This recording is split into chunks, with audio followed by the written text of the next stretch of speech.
course, before we get started, we do have some disclaimers to get out of the way. I live near a major highway here in the country of Belize, so you will hear those motor vehicles in my background. Where I lived, there's a lot of wild birds. You may hear them calling, chirping, and crying in the background. And thirdly, I have dogs. I have dogs, my neighbors have dogs. So if anyone comes in this neighborhood, you will hear those dogs, including my own, start barking. And with that, I get back to my regular scheduled program. Hi friends, welcome back to my channel. What am I doing today? I just drew this little, is it a bison? An elk? I know it's not a buffalo. Maybe it's a ox, a cow, bull, I don't know, something. And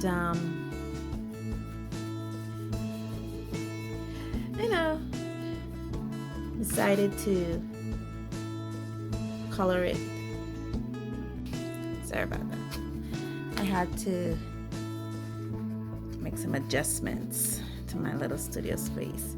Yeah, I drew this. I haven't drew, I need to try to say draw and drew at the same time. I haven't drew anything in like almost 2 weeks. And drawing this was a struggle for me. It really was. My hands, my right arm felt really stiff, and yeah, it really got to me trying to put through all the motions. So I will link a video below where a YouTuber talked about volumetric drawing, because that's what I used to do this. I used 6 circles. Yeah, 6 circles to draw this, and I just put it together. And I will also link a video below, and maybe I'll put a card up here where I talked about how I normally draw something, especially when I'm using the coloring book. So yeah, so this is me. I'm just erasing my lines. I had a white vinyl eraser, I can't find it anywhere, so I'm using the kneaded eraser, which is okay. I'm gonna be using pastel pencils anyway, so it's gonna be cool. Okay, so why haven't I drawn anything in 2 weeks? Well, been busy, you know. Work is murderous. So I've been really busy, and see, I'm using these. This is the Faber Castell Pitt Pastel pencils I'm using on this. I believe the paper I'm using is the Strathmore pastel paper. So yeah, just been busy, you know. Work has been busy. It's crazy. My country is a very small country. I think our population is still under 500,000. I mean, that's the entire population for the entire country.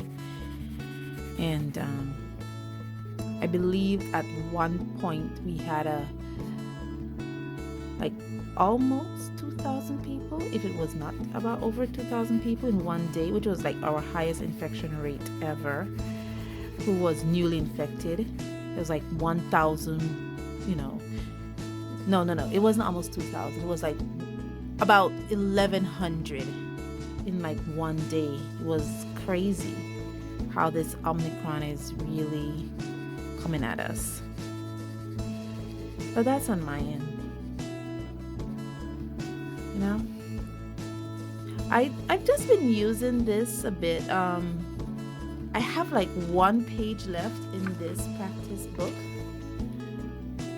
so I'm trying to finish off this book, and then this entire book here was made from the Strathmore pastel paper, and it's just basically where I'm testing out the paper itself. I think I did an illustration on the previous page with Prismacolor just to kind of see how that would work out. And now I'm doing, but for the most part I use pastels in this.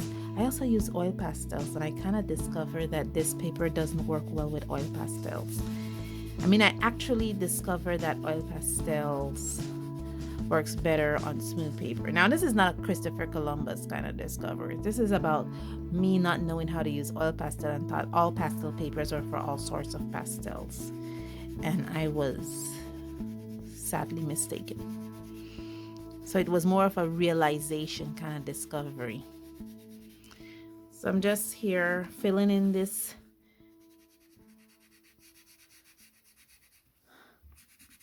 animal here. I'm not sure what kind of animal is it.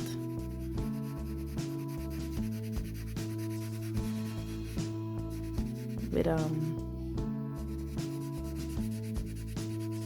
some color pastels.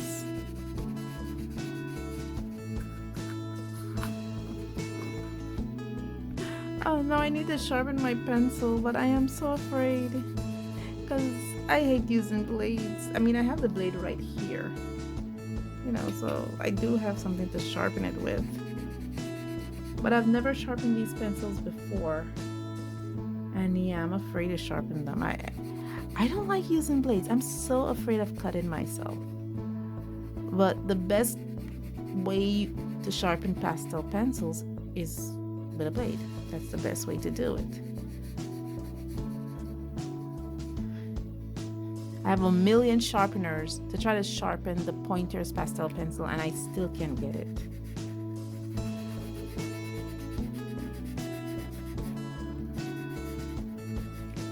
But now I need to get a nice point here. The color I'm using is actually their Cool Gray number 4. So let me try to figure out how to get a point on this so I could fill in the rest of the head of this animal. Okay, I didn't get a sharp point, but I'm using the digital sharpener just because it could give me the same kind of effect that the pencil came with.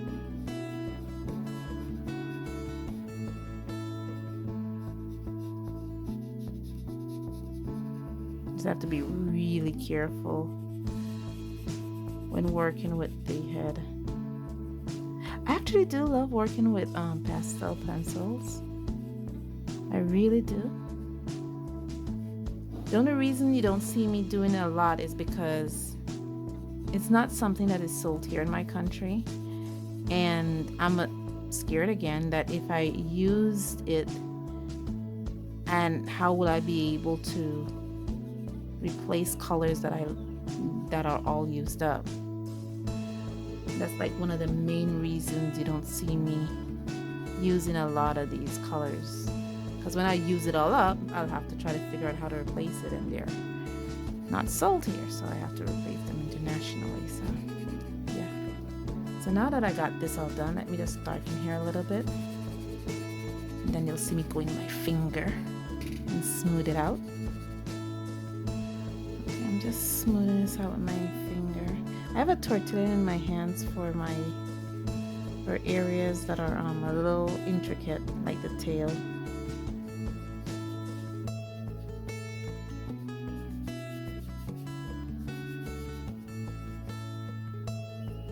Around here.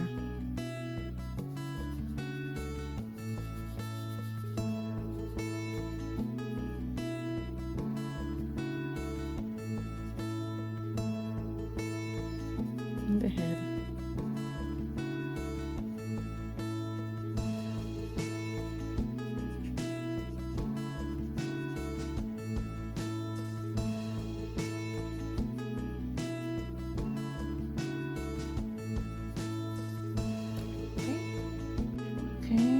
Step is to try to darken some of these cleavages that he has. Just a few of them.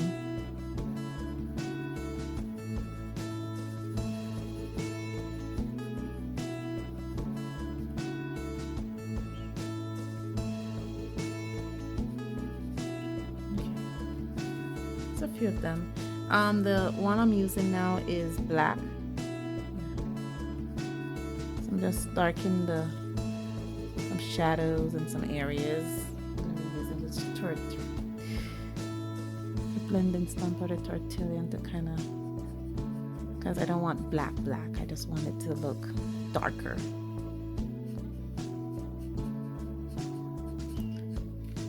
And I'm not rubbing it in, you know, I'm just lightly trying to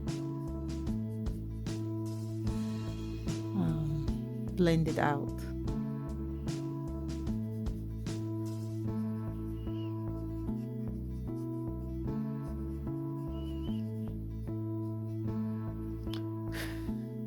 Sorry. I know you're not supposed to blow it, but it's there.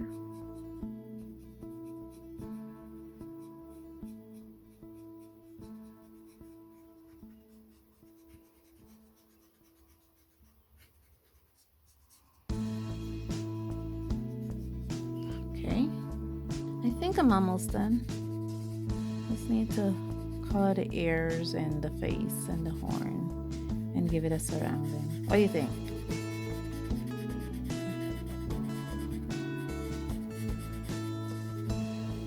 So far I've only used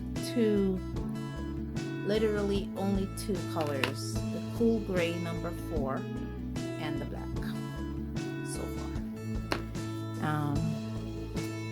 Where I think the black could be a bit lighter, I use the Tortillion to lighten it out a bit.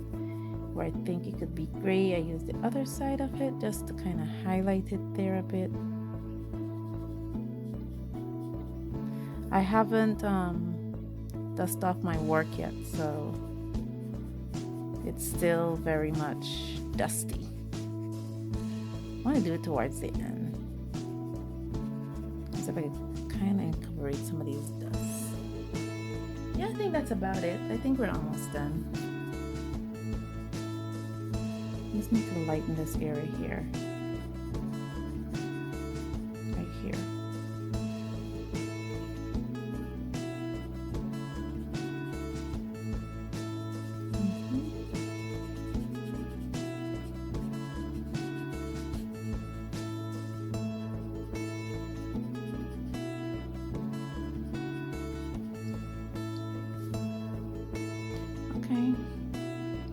I had to sharpen my black the old-fashioned way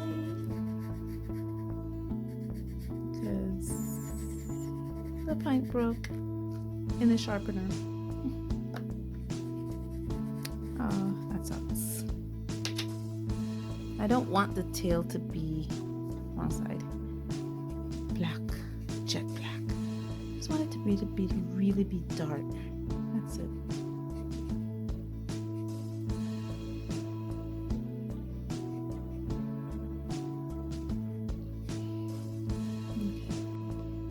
Oh gosh, I have to be careful with the side piece.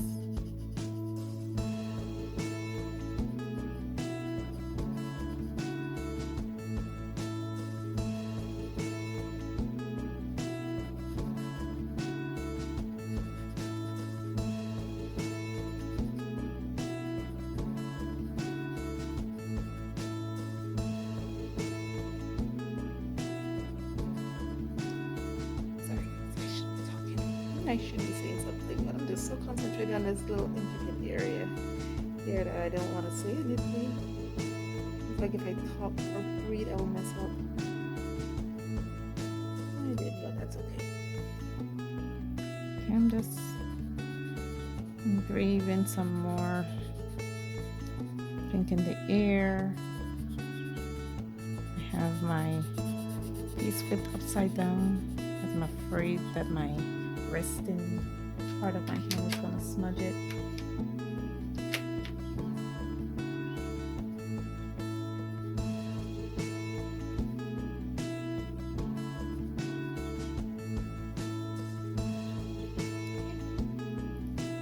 Okay, so I'm just going to add some little strokes here, some strokes here, some strokes there, just to kind of ground it a bit. 67.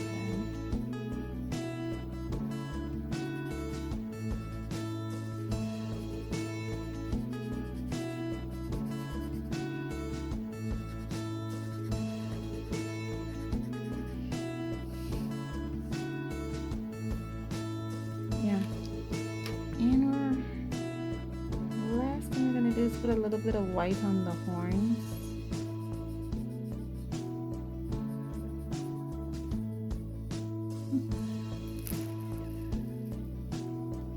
There. Just a little bit of white. And I'm done. I'm really finished. Actually, I got worried there for a minute, you know, because it wasn't really, I think every artwork goes through what they like to call the ugly phase, because it really wasn't looking like what I wanted, but I just continued through with it and continued my vision, and looking at it, you know, it is actually really neat. It's actually really neat how I pushed through. And I am actually astonished about this process, about what I did. It's a gorgeous, you know, and I actually enjoyed it. But guys, let me know in the comments below what you think of it, where I could do better. And yeah, thank you so much, so much for joining me on this journey. As always, stay safe, stay blessed.